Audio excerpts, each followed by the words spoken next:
ఓంకారములే ఉచ్ఛ్వాసములై వేదములన్నీ నిశ్వాసములై గతములు అన్నీ గజ ఆసురునిలా కట్టుకున్న కాశీనాథుడా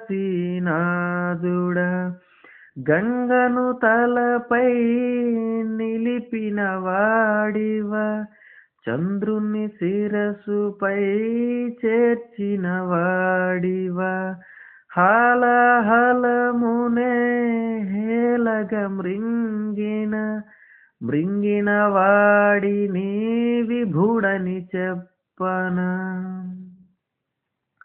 నమ శివాయ నమ శివాయ నమ శివాయ నమ శివాయ నమ శివాయ నమ శివాయ నమ శివాయ నమ శివాయ నమ శివాయ.